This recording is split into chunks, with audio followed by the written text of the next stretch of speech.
Welcome back. Pakistan میں 18ویں ترمیم parliament کی بھرپور حمایت سے پاس ہوئی اور اس کے بعد اس کی چند شقوں کو سپریم کورٹ آف پاکستان میں چیلنج کر دیا گیا، جس سے پاکستان میں ایک عدالتی اور انتظامی طوفان سا اٹھ کھڑا ہوا ہے۔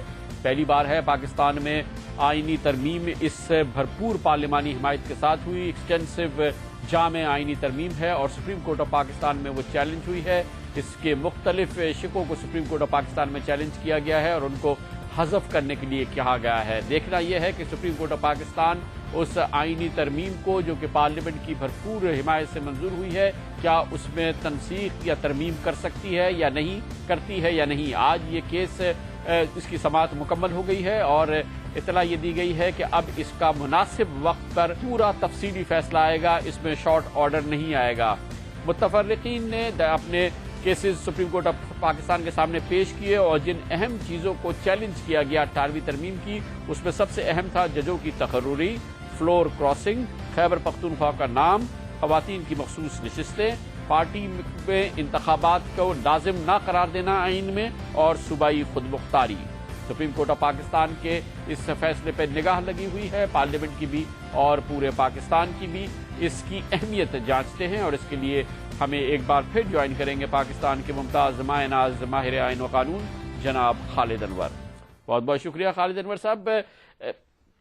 یہ چیز تو طے ہو گئی کہ سپریم کورٹ نے کہا کہ وہ آئین کی ترمیم پر سماعت تو کر سکتی ہے، اس نے کیس چلایا، پاکستان کی تاریخ کا طویل ترین کیس ہے، 3 مہینے سے روزانہ پوری 17 رکنی بینچ اس کی سماعت کرتی رہی، تو یہ چیز تو تسلیم ہو گئی کہ ریویو ہو سکتا ہے آئینی ترمیم کا۔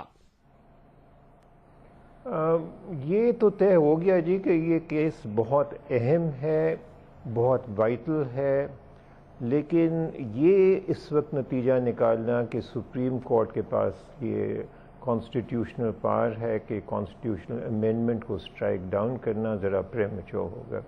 اس کی وجہ یہ ہے کہ جہاں تک سپریم کورٹ کا تعلق ہے، اس کی جو جورسڈکشن دی ہوئی ہے، اس میں کانسٹیٹیوشن میں پہلے دن سے ایک پروویژن ہے کہ سپریم کورٹ کے پاس صرف وہ جورسڈکشن ہے جو قانون نے اس کو دی ہے۔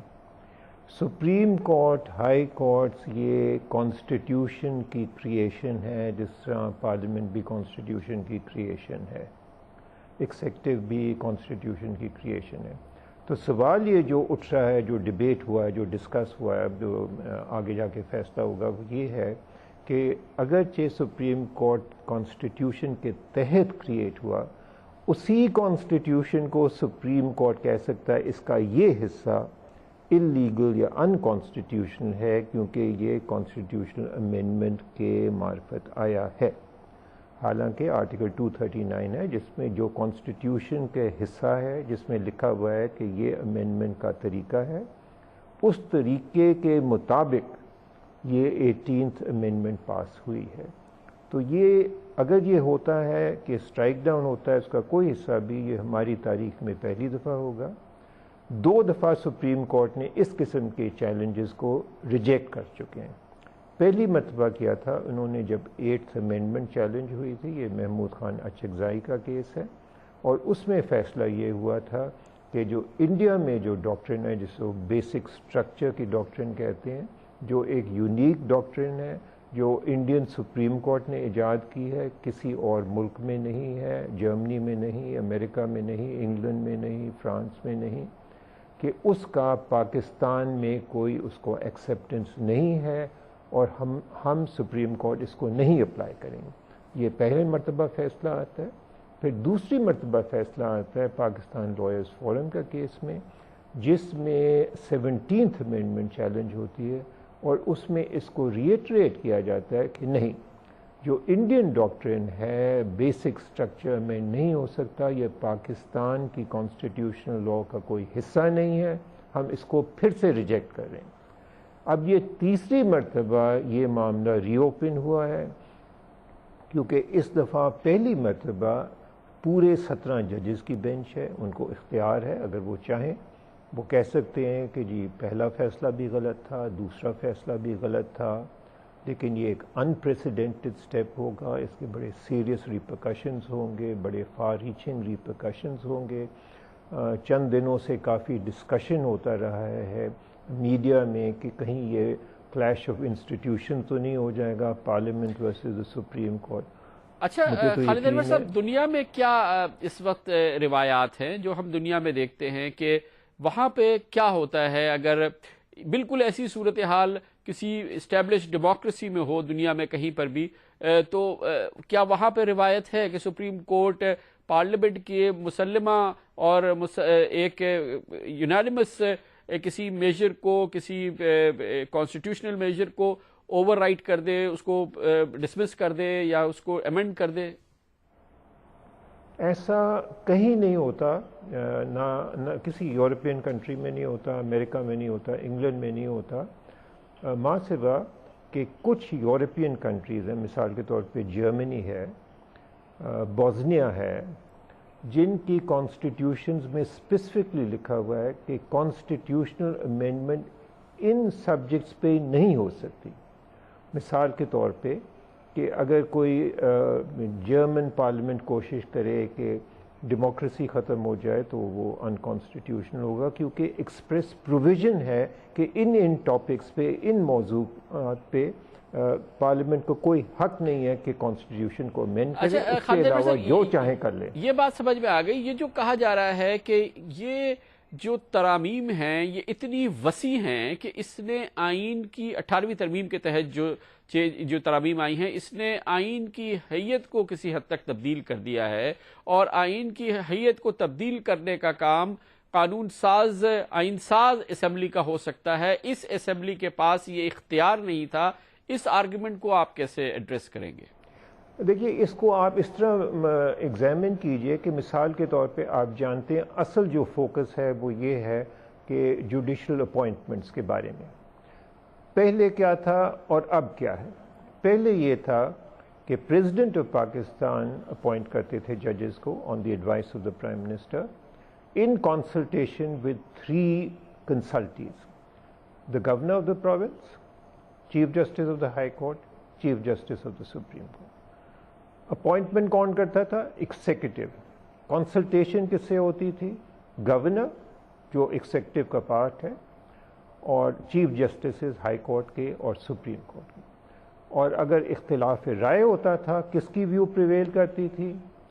اگر تو آدمی کی کمپیٹنس کا تعلق ہے، میرٹس کا تعلق ہے، چیف جسٹس آف پاکستان کی رائے پریویل کرتی تھی۔ لیکن جہاں تک تعلق تھا اس کا کہ مثال کے طور پہ اگر انٹیلیجنس ایجنسیز کو پتہ لگا کہ یہ آدمی تو رشوت بھی لیتا رہا ہے، یہ شراب بھی پیتا ہے، اس کی جو پرسنل حالات ہیں بہت خراب ہیں، ایویژن بھی کرتا رہا ہے ٹیکس کی، جو چیف جسٹسز کو یہ انفارمیشن نہیں ہوتی، تو یہ ایک معاملہ تھا، ایک سبجیکٹ تھا جس پہ گورنر جو تھا، کیونکہ اس کو انٹیلیجنس رپورٹس آتی تھیں، وہ اس کی بیسس پہ ایک اپنی ریکمنڈیشن کر سکتا تھا۔ لیکن جو فائنل ڈیسیشن ہوتی تھی نا، وہ تب بھی ایگزیکٹو کی ہوتی تھی۔ مثال کے طور پہ اگر چیف جسٹس کی ریکمنڈیشن ہے کہ فلانا شخص بہت عمدہ کینڈیڈیٹ ہے اور پریزیڈنٹ ریجیکٹ کر دیتا ہے، پھر نتیجہ کیا ہوتا تھا؟ نتیجہ یہ ہوتا تھا کہ اس کو ریزنز دینے ہوتے تھے اور وہ ریزنز جسٹیشیبل تھے۔ یہ الجہاد کیس میں 1996 میں سپریم کورٹ نے فیصلہ کیا کہ آپ اگر ہماری ریکمنڈیشن کو ریجیکٹ کریں گے، آپ ریزنز دیجئے اور پھر ہم ریزنز کو ایگزامن کریں گے۔ اگر ریزنز اچھے تھے، ساؤنڈ تھے، ہم اس کو مینٹین کریں گے، اگر غلط تھے ہم سٹرائک ڈاؤن کریں گے۔ یہ تھا پرانا سسٹم۔ اب آ جائیں نئے سسٹم۔ نئے سسٹم میں کیا ہوا؟ ایگزیکٹو کے پاس کمزور ہو گئے۔ یہ بہت اہم بات ہے۔ دیکھیے، اس لیے اہم ہے کیونکہ اب ایک جوڈیشل کمیشن ہے، اور اس جوڈیشل کمیشن میں ایگزیکٹو کے صرف 2 ریپرزینٹیٹیوز ہیں، اٹارنی جنرل ہے اور لا منسٹر ہے، اور جوڈیشری کے میجورٹی ہیں اور اس میں ایک بار کاؤنسلز کا بھی ہے۔ تو یہ جو ہوگا، اگر کانفلکٹ آف اوپینین ہوا تو جوڈیشری کی رائے پریویل کرے گی اور جوڈیشل کمیشن کی جو میجورٹی ویو ہو پریویل کرے گی۔ اس پہ تو کوئی اعتراض نہیں کر سکتا۔ سیکنڈ سٹیج پہ زیادہ اعتراض ہو رہا ہے۔ وہ سیکنڈ سٹیج کیا ہے کہ اس کے بعد میں مثال کے طور پہ ایک ریکمنڈیشن آتی ہے، وہ پارلیمنٹری کمیٹی کے پاس جاتی ہے، اور وہ میرے خیال میں 17 دن کے اندر اگر وہ چاہیں تو وہ اس کو رد کر سکتے ہیں، بشرطے کہ ایک 75% میجورٹی ملے۔ 75%۔ اب کیونکہ یہ پارلیمنٹری کمیٹی میں 50% ممبرز گورنمنٹ کے ہیں، 50% اپوزیشن کے ہیں، 4 اپوزیشن کے ہیں، 4 گورنمنٹ کے، 8، تو کم از کم 6 ان 8 میں سے ریجیکٹ کریں۔ اب آپ سمجھتے ہیں کہ ہمارے ملک میں، ہمارے معاشرے میں جب اتنی پولیٹیکل رائیولریز ہیں، بٹرنس ہے، ہیٹریڈ ہے، کہ دونوں اپوزیشن اور گورنمنٹ مل کے کہیں ہاں جی یہ جو جوڈیشری نے جو ریکمنڈیشن دی ہے اس آدمی کی اپوائنٹمنٹ کے بالکل غلط ہے، میں سمجھتا ہوں بڑی ان لائکلی بات ہے، بہت ہی ان لائکلی بات ہے۔ اور میری ذاتی، اب میں صرف آگے جو بتا رہا ہوں یہ صرف میری ذاتی رائے، اگر پارلیمنٹری کمیٹی ایسا کچھ کام بھی کرتے کہ ٹھیک ہے جی وہ 6 بندے اکٹھے ہو کے کہیں جی کہ غلط فیصلہ تھا، میں سمجھتا ہوں ان کو ریزن دینے پڑیں گے، الجہاد کیس کی سملر ریزننگ کی بیسس پہ، انالوجی کی، ناٹ ایگزیکٹ اپلیکیشن، ریزن دینے پڑیں گے، اور وہ ریزن سپریم کورٹ ایگزامن کر سکتا ہے، اور نیٹ ریزلٹ ہوگی کہ اگر پارلیمنٹری کمیٹی نے غلط فیصلہ دیا سپریم کورٹ اس کو اوور رول کر سکتا ہے۔ Net result therefore will be کہ in the new system also the views of the judiciary will prevail۔ اگر the views of the judiciary will prevail، اور میری خواہش ہے کہ views of the judiciary should prevail، مجھے نہیں سمجھ آتی کہ یہ کس طرح ایسی بنیاد جو تھی ہماری جو کانسٹیٹیوشن میں جوڈیشل اپوائنٹمنٹس کی، یہ بنیاد کس طرح تبدیل ہو گئی ہے کہ بالکل ناقابل برداشت ہے۔